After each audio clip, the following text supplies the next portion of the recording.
प्रभु यीशु मसीह के मधुर और मीठे नाम से आप सभी को जय मसीह की। आज परमेश्वर के वचन में आप सभी का स्वागत है।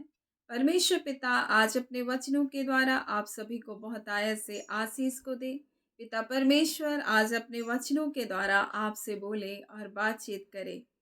यूहन्ना पहला अध्याय और उसके जब हम 12 को देखते हैं तो इस प्रकार से लिखा है, जितनों ने यीशु मसीह को स्वीकार किया, परमेश्वर ने उसको अपना संतान होने का अधिकार दिया। मेरे प्रियो, जब हम यीशु मसीह को स्वीकार करते हैं, हम उसके संतान बन जाते हैं।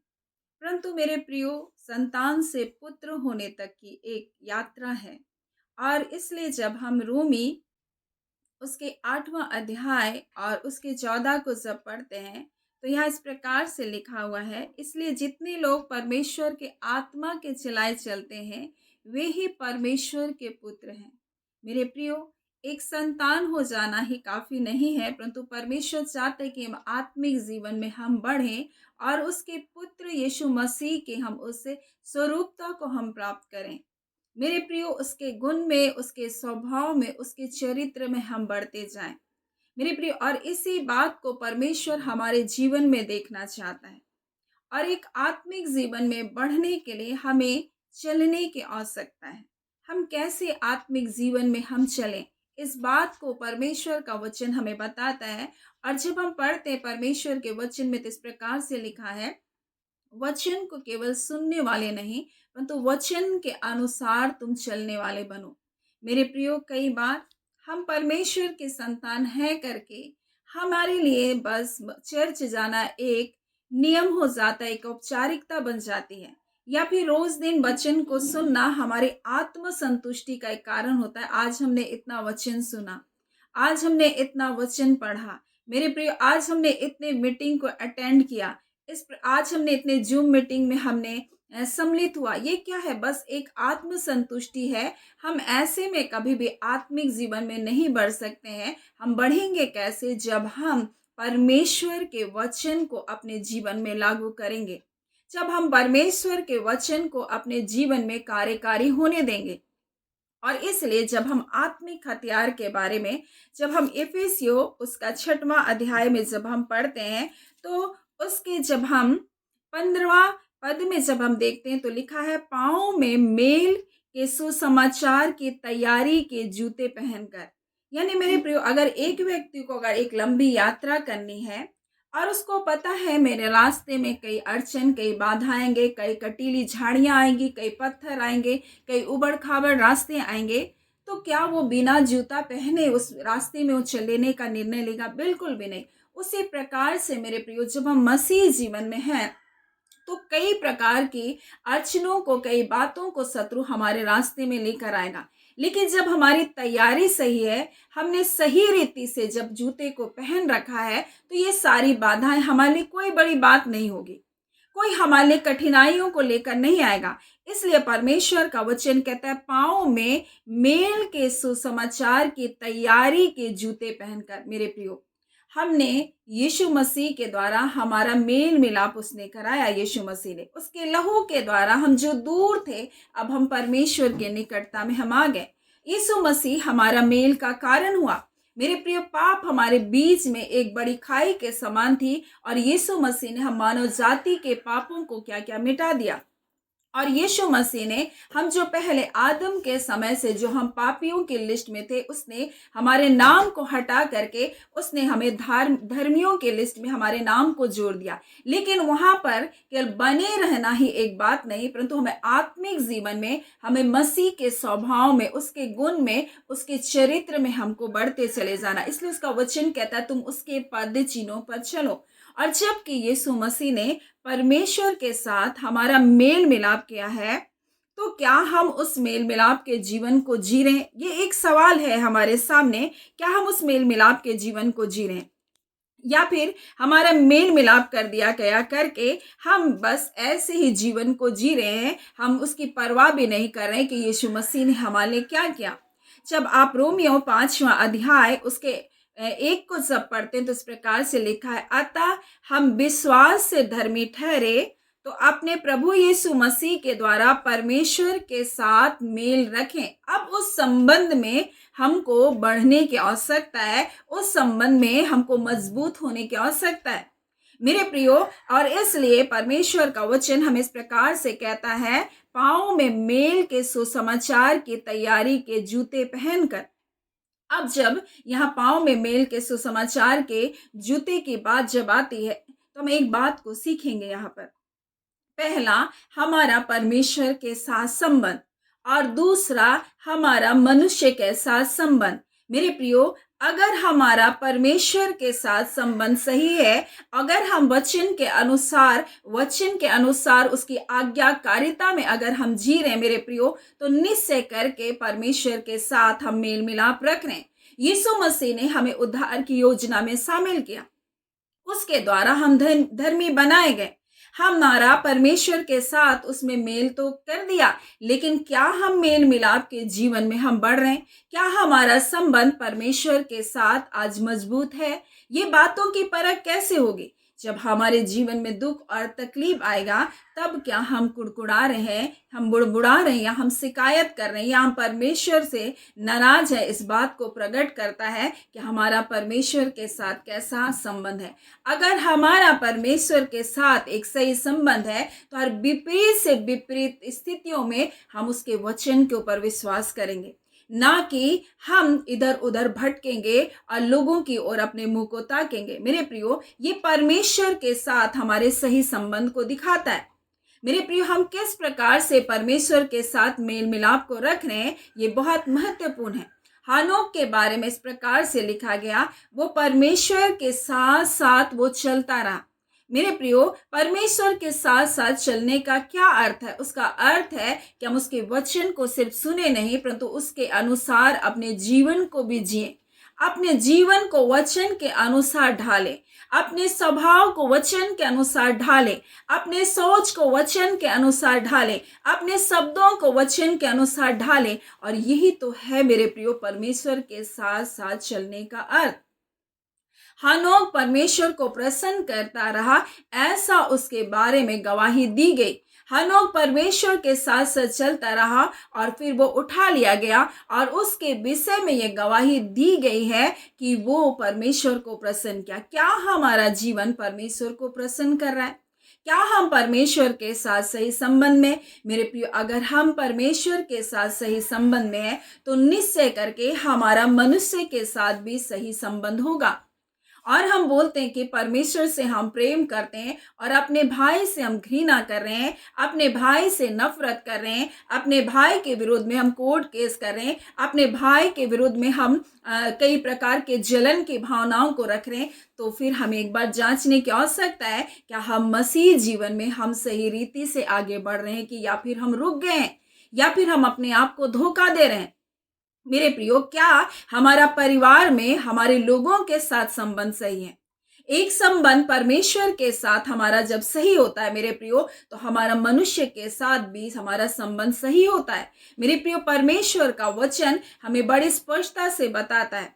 मेरे प्रियो, जब हम परमेश्वर के साथ सही संबंध में होते हैं, तो परमेश्वर ने जो जिम्मेदारी हमारे लिए परिवार के लिए दिया, हम उन जिम्मेदारियों को भी उठाते हैं। कुछ लोग कहते हैं नहीं, हम परमेश्वर की सेवा करेंगे, और करके अपने परिवार, अपने बाल बच्चों की वो देखभाल नहीं करते। लेकिन जब परमेश्वर ने सेवकों का चुनाव करने के लिए परमेश्वर ने जब कहा, परमेश्वर के जो सेवा करने वाले हैं, तो उनके बारे में कुछ बातों को रखा। वो एक ही पत्नी का पति हो, सुनाम हो, और वो इस प्रकार से लिखा, वो पहनाई करने वाला हो, अतिथि सत्कार करने वाला हो, अपने बच्चों की उचित देखभाल करने वाला हो। इस प्रकार से उसके बारे में कुछ बातों को रखा गया।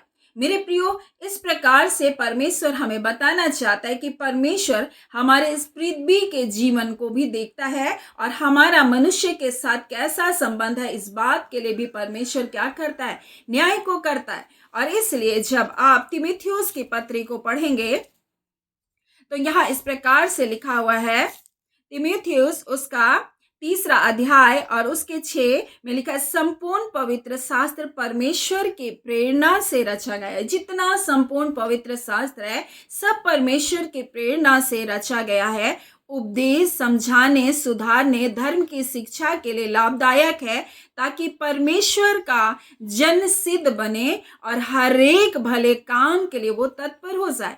और इसलिए अगर हम मसीही जीवन में, हम आत्मिक जीवन में अगर हम बढ़ना चाहते हैं मेरे प्रियो, तो हम वचन की तैयारी का हम जूता को पहन ले। परमेश्वर का वचन कहता है सुसमाचार की तैयारी के जूते को तू पहन ले, यानी ये तैयारी है, ये तैयारी का एक जूता है मेरे प्रियो। और तभी तो परमेश्वर जो शांति का परमेश्वर है, तुम्हारे पांव से शैतान के सिर को क्या करेगा, कुचलवा देगा। जब आप मजबूती से वचन में खड़े रहेंगे, जब आप मजबूती से वचन की शिक्षा में आप बने रहेंगे, जब आप शांतिपूर्वक जीवन को जिएंगे मेरे प्रियो, परमेश्वर का वचन हमारे जीवन में जय को लेकर आता है, शांति को बहाल करता है।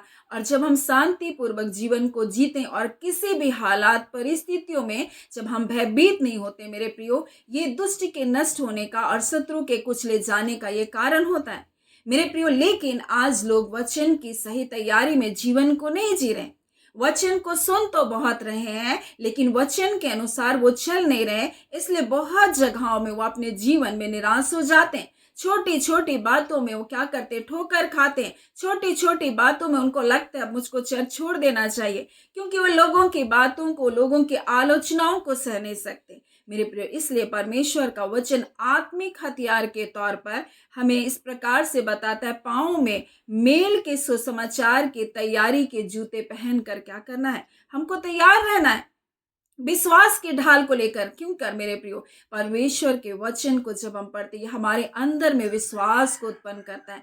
विश्वास की ढाल मेरे प्रियो, जब आपकी तैयारी सही होगी मेरे प्रियो, आप आत्मिक जीवन में आगे बढ़ेंगे और शत्रु के जितने भी तीर आपके जीवन में आएंगे वो सारे तीर नष्ट हो जाएंगे। और इतना ही नहीं, परंतु आपके पांव से शैतान के सिर को भी क्या करेगा, वो कुचलवा देगा। और इसलिए हमें वचन की अच्छी तैयारी में अपने जीवन को जीना है, यानी सिर्फ वचन को सुनने वाला नहीं, परंतु उसके अनुसार चलने वाला भी बनना है। और इसलिए जब परमेश्वर ने यहोशू से बातचीत किया, एक लंबी यात्रा में उसको जाना है, कनान देश में अब प्रवेश करने वाला है और एक बड़ा युद्ध उसके सामने है। और युद्ध में उसको कई कई पड़ाव से होकर के गुजरना है, कई ऐसे लोगों से, कई ऐसी शहरपनाहों को उसको तोड़ना है। तो परमेश्वर उसको क्या सिखा रहा है, परमेश्वर उसको बता रहा है व्यवस्था की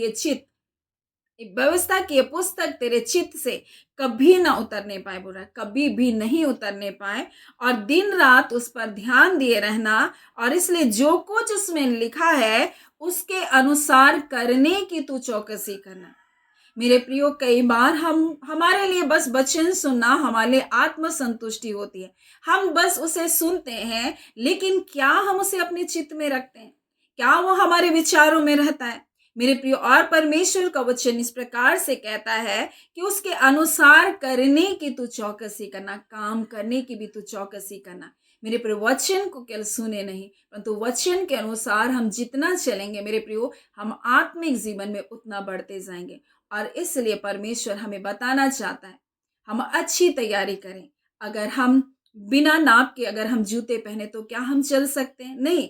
जो हमारे जीवन में हमारे चरित्र को जैसा बनाना परमेश्वर चाहता है वैसा हमें बने। अगर हम सोचे हम अपना ढीला ढाला जीवन को जिए, हम अपना मनमाना जीवन को जिए, तो फिर हम नहीं चल सकते मसीह में मेरे प्रियो। एक ढीला जूता एक मनुष्य को चलने के लिए बाधा है। अगर उस जूते में कंकड़ आ जाए तो क्या वो व्यक्ति चल सकता है? नहीं चल सकता है। उसी प्रकार से मेरे प्रियो, हम अगर वचन में मिलावटी जीवन को जिए, या हम वचन में थोड़ा परमेश्वर की आज्ञाकारिता में थोड़ा सांसारिक जीवन में अगर हम जिए, तब तो वो हमारे लिए बहुत कठिन हो जाएगा मसीह जीवन में आगे बढ़ने के लिए। आप सोचेंगे थोड़ा पाप का जीवन का मैं आनंद ले लूं और थोड़ा सा मैं परमेश्वर के मार्ग में मैं चलूं, तब तो ये आपके लिए विनाश का कारण हो जाएगा, आपके लिए कठिनाइयों को उत्पन्न करेगा। आज बहुत सारे लोग मसीह जीवन में ऐसा ही चल रहे हैं, वो एक ढीला ढाला जीवन को जी रहे, इसलिए आगे नहीं बढ़ रहे। वो आप वचन में मिलावट कर रहे हैं, यानी 50-50 का जीवन को जी रहे, वो आगे नहीं बढ़ रहे मेरे प्रियो। वो वचन में मजबूत नहीं, अगर एक जूते की रस्सी अगर टाइट नहीं है तो फिर वो आगे नहीं बढ़ सकते। उसी प्रकार से मेरे प्रियो, आज हमारे जीवन में हम वचन की मजबूती में अगर हम नहीं बने रहे हैं, तो हम आगे नहीं बढ़ सकते। हमें वचन को दृढ़ता से थाम करके हमको चलना है, चाहे हालात, चाहे परिस्थिति कुछ भी क्यों ना, हमें मजबूती के साथ वचन को थाम कर रहना है। मेरे प्रिय, ये तो विश्वास का वो वचन है जो हमारे लिए है, और यही विश्वास हमें संसार की हर परिस्थितियों के ऊपर हमको जय को देता है। और आज परमेश्वर अपने वचन के द्वारा हमें बताना चाहता है, अगर हम मसीह जीवन में आगे बढ़ना चाहते हैं तो हम उस मेल के सुसमाचार की तैयारी के जूते को हमको पहनना है। मेरे प्रियो, आज हमें उसे अच्छी रीति से उसको क्या करना है, क्या मजबूती के साथ उसको पहनना है। मेरे प्रियो, कोई मिलावट नहीं, कोई और प्रकार की बातें नहीं, कोई 50-50 का जीवन नहीं, कोई आधा अधूरा जीवन नहीं। मेरे प्रियो, कोई ढीला ढाला जीवन नहीं। इसलिए परमेश्वर का वचन यहोशू से कहता, उसके अनुसार करने की तू चौकसी करना, यानी तू अलर्ट रहना, देखना दाएं और बाएं, मेरे वचन से मत मुड़ना। मेरे प्रियो, परमेश्वर हमें बताना चाहता है, हमें दाएं बाएं नहीं मुड़ना, परंतु हमको वचन की खराई में हमको चलना है। और जब हम ऐसा जीवन को जिएंगे मेरे प्रियो, हम आत्मिक जीवन में हम बढ़ते जाएंगे। परमेश्वर अपने उचित समय में हमको बढ़ाता जाएगा। इसलिए उसका वचन कहता है, तुम परमेश्वर के बलवंत हाथों के नीचे तुम दीनता से रहो और वो तुमको उचित समय में बढ़ाता जाएगा। इसलिए हम देखते यहोशू के जीवन को, जब तक मूसा था वो परमेश्वर के उस तंबू में, उस मिलाप वाले तंबू में वो बैठा रहता था। परमेश्वर से मूसा बातचीत करता था, परंतु यहोशू से बातचीत नहीं करता था। परंतु वो तब तक भी वो इंतजार करता रहा, अपने समय का आने की वो तैयारी कर रहा था। मेरे प्रियो, आज हमारी तैयारी कैसे? मेरे प्रियो, हर संसार में हर चीज की एक तैयारी है। सुबह से उठकर हर कार्य की भी एक तैयारी है। एक माँ होने के नाते मैं जानती हूँ कि अगर बच्चों को स्कूल भेजना है तो उसके लिए भी एक तैयारी है। ड्यूटी जाने वालों के लिए भी एक तैयारी होती है। मेरे पे हर चीज की एक तैयारी है। जब इस संसार में एग्जाम्स के लिए भी लोग तैयार होते हैं, हर बात के लिए जब तैयार होते हैं, ड्यूटी जाने के लिए भी जब तैयार होते, बच्चों के नाश्ते बनाने के लिए, खाना भोजन बनाने के लिए जब तैयारी है, हर चीज में जब तैयारी है मेरे प्रियो, तो आत्मिक जीवन में भी बढ़ने के लिए तैयारी होती। यहोशू तैयारी कर रहा था। एक समय वो परमेश्वर के निकटता में बैठा रहा, परमेश्वर से बातचीत नहीं करता था, फिर भी वो बैठा रहा। परंतु जब मूसा की मृत्यु हो गई, परमेश्वर ने यहोशू से कहा कि मेरा दास मूसा मर गया, इसलिए अब तू उठ, अब तेरा समय आया। मेरे प्रिय, आपकी तैयारी कैसे? क्या आप उस परमेश्वर के वचन की तैयारी में अपने जीवन को जी रहे हैं? क्या आप वचन को सिर्फ सुन रहे या उसके अनुसार आप कर रहे हैं? मेरे प्रियो, अगर आप वचन के अनुसार आप कार्य को कर रहे हैं मेरे प्रियो, ये आपकी तैयारी है। और ये तैयारी आपको एक दिन परमेश्वर अपनी महिमा के निमित्त इस्तेमाल करेगा। ये दुख, ये तकलीफ, ये पीड़ा, ये अड़चन, ये बाधाएं आपको रोक नहीं सकती है जब आपकी तैयारी सही होगी। सो परमेश्वर पिता इन वचनों के द्वारा आप सभी के जीवन को बहुत से आशीष को दे। आमीन। आइए हम प्रार्थना करेंगे। धन्यवाद देते हैं जीवते सच्चे सामर्थ्य पिता परमेश्वर, आज प्रभु यीशु मसीह के नाम से पिता फिर से आपके निकटता में प्रभु आते हैं पिता। आपका धन्यवाद करते हैं खुदा ने समय इस घड़ी के लिए पिता, कि फिर से परमेश्वर प्रभु जी आपने अपने चरणों के पास आने का अनुग्रह को दिया। आपने अपने वचनों के द्वारा परमेश्वर अपने प्रिय जनों से हम सब से बोला और बातचीत किया। हम आपका धन्यवाद करते हैं पिता परमेश्वर। हाँ पिता, आप चाहते हैं परमेश्वर के हम आत्मिक जीवन में बढ़ते जाएं। हम सिर्फ संतान ही बने ना रहे, परंतु हम पुत्र की स्वरूपता को प्रदान करें। हाँ पिता, हम सिद्धता की ओर बढ़ते जाए पिता। और इसलिए पिता आपने अपने वचन को दिया परमेश्वर पिता, ताकि परमेश्वर प्रभु हम इस वचन को केवल सुनने वाले नहीं, परंतु इसके अनुसार हम चलने वाला जीवन को जीने पाए। खुदा परमेश्वर पिता में एक व्यूवर्स को ब्लेस करते, आत्मिक जीवन में ये मजबूत होते जाए पिता, आपकी आज्ञाकारिता में बढ़ते जाए पिता, इनकी सोच आपके वचन के अनुसार ढलने पाए। इनको पिता परमेश्वर प्रभु ये सुने तो परमेश्वर आपके वचन के अनुसार सुने। कई आवाजें, कई प्रकार की बातें हम मनुष्य के कान में शत्रु डालता है, कई नकारात्मक बातों को बोलता है, परंतु आपके वचन में क्या लिखा उन बातों को प्रभु आज से ये सुनने पाए। खुदा परमेश्वर उन्हीं बातों को बोलने पाए, उन्हीं के अनुसार ये चलने वाला जीवन को जिए पिता। आपका धन्यवाद देते पिता। हम प्रार्थना करते जितने लोग परमेश्वर इस समय परमेश्वर पिता प्रभु जी इन वचनों की सेवकाई में जुड़ रहे हैं पिता, हम एक एक प्रियजनों को ब्लेस करते हैं। आपका कल्याण पिता, आपकी कुशलता पिता, आपकी भलाई परमेश्वर उनके जीवन में निरंतर बनी रहे, उत्तम स्वास्थ्य और भला चंगा जीवन को पाए परमेश्वर, और पिता आपकी महिमा का कारण होने पाए, क्योंकि यीशु मसीह आपने मूल्य को चुका दिया है प्रभु। आपने कहा मेरे कोड़े खाने से तुम चंगे हो गए हो। हाँ पिता, निश्चय परमेश्वर, इससे पहले की बीमारियां हमारे शरीरों में आती, आपने उसका मूल्य पहले चुका दिया प्रभु, आपका धन्यवाद। खुदान परमेश्वर प्रभु जी, किसी भी प्रकार से भय से भयभीत ना हो। हाँ पिता, किसी भी प्रकार का डर परमेश्वर जो लोगों को सोने नहीं देता प्रभु, हाँ पिता, ऐसे सारे भय की आत्मा यीशु के नाम से आपके लोगों को छोड़कर जाने पाए। पिता, आपका वचन कहता आपके प्रियजनों को आपने परमेश्वर भय का आत्मा नहीं दिया, हाँ पिता, परंतु सामर्थ, प्रेम और संयम का आत्मा दिया। आज पिता परमेश्वर आपके प्रेम में बढ़ते जाए, मनुष्य के साथ एक सही रिश्ते में बढ़ते जाए। हाँ खुदान परमेश्वर, पारिवारिक रिश्ता मजबूत होने पाए, आपके साथ वो रिश्ता मजबूत होने पाए। खुदान परमेश्वर, उस मेल मिलाप के जीवन में के लिए आपने बुलाया, आज उस मेल मिलाप के जीवन में बढ़ते चले जाए पिता। आपका धन्यवाद देते हैं, सारी आदर महिमा आपको देते हुए पिता, प्रार्थना हम यीशु के नाम से हम मांगते हैं। दया सुने, अनुग्रह से ग्रहण कर लीजिएगा, आमीन। परमेश्वर पिता आप सभी को बहुत ऐसे आशीष दे, आमीन।